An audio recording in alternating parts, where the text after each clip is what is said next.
Jadi yang paling mengkhawatirkan adalah program yang dilakukan, terutama manipulasi mindset.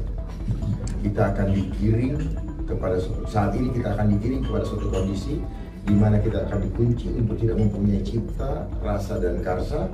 Kita akan dibawa menjadi seperti robot. Bukan badan kita robot, tetapi badan kita tetap manusia, cuman kita masuk dalam sistem dan tidak bisa berbuat apa-apa lagi, tidak punya kehendak, sudah dikunci dengan sistem yang ada. Makanya perhatikan, seluruh sistem di dunia distandarisasi.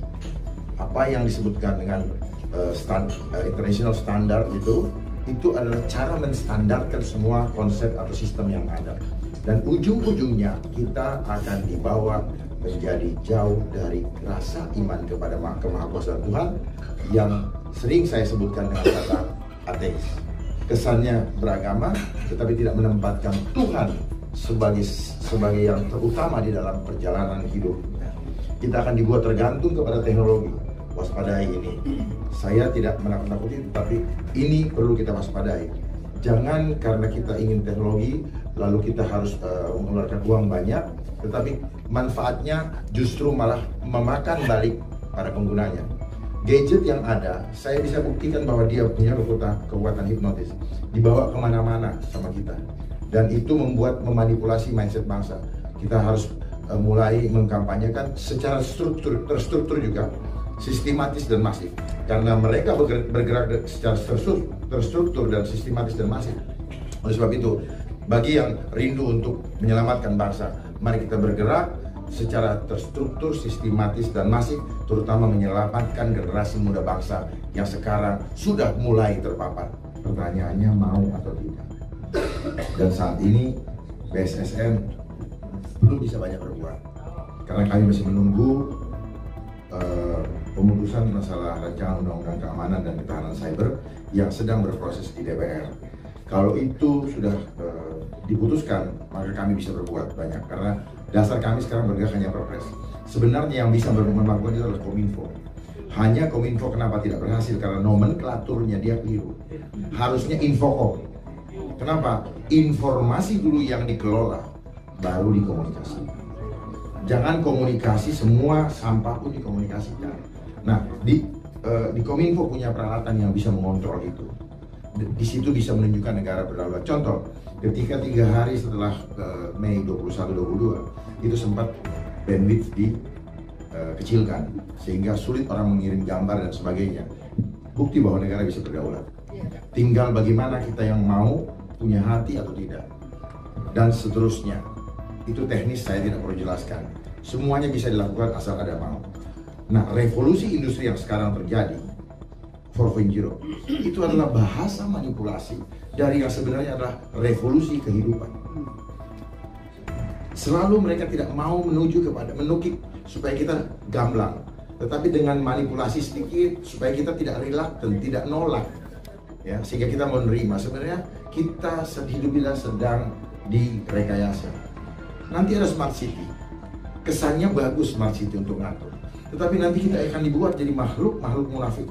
Ada kamera, diam dikit, ada gini-gini. Kita tidak menjadi manusia sejati yang sesungguhnya. Sudah, kembali ke Pancasila. Pancasila itu adalah jati diri bangsa. Itu merupakan kita kembali ke fitrah. Fitrah itu apa sih? Kembali kepada Tuhan. Tuhan maunya apa? Udah ikut deh.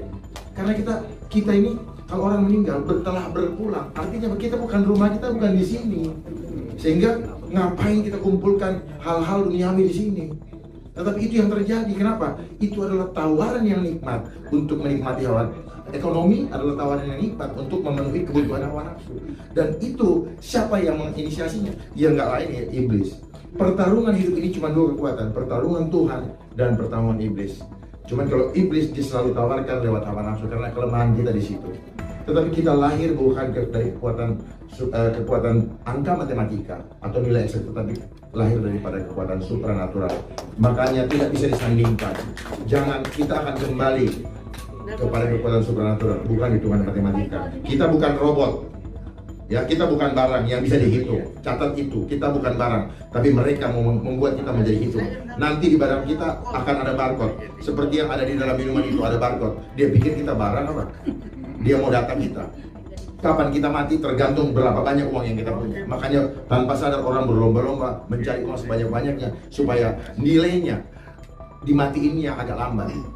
Sebenarnya nanti akan mati juga. Itu, Pak, apakah itu berarti menolak perkembangan teknologi?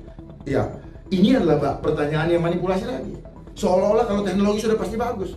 Saya mau tanya dulu, ketika masih ada tukar, saya mau membangun rumah, saya butuh kayu, saya minta sama yang punya beras, tukar, dia butuh kayu untuk membangun rumah. Nggak ada kejadian pohon tetap tidak dieksploitasi untuk kepentingan sendiri, berasnya juga tidak ini, jadi kerakusan tidak ada. Kalau sekarang kan kerakusan yang ada. Ketika ada uang, orang kumpulin uang sekarang sebanyak-banyak, hutan dieksploitasi untuk apa? Siapa yang bisa itu? Rakyat bisa, rakyat nggak bisa, nggak punya duit. Bukan menolak, tetapi hiding agendanya. Makanya sekarang perhatikan, sejak negara ini merdeka, kita punya motor nasional nggak? Nggak punya. Kenapa? Awareness terhadap perkembangan teknologi tidak dibangun. Kenapa bisa begitu? Ada yang setir dari luar. Nggak usah terlalu banyak teori. Ya, orang terlalu banyak teori. Kembali ke Pancasila, punya hati berketuhanan. Semua jadi mudah. Karena kita laka konkret, itu hitungan matematika lagi. Minta kuasa Tuhan untuk bisa membuka jalan buat kita. Hidup ini bukan hitungan matematika, bukan nilai eksak, bukan sains. Nanti kita masuk kepada saintologi loh, keimanan saintologi, dan itu yang akan dibangun di seluruh dunia ini sehingga kita menjadi orang ateis. Ya? Bukan menolak teknologi, bukan menolak, cuma ada desain di situ supaya kita sibuk. Wah, keren. Nggak taunya dia sedang bermain di bawah permukaan. Bahaya latennya itu yang saya pikirkan.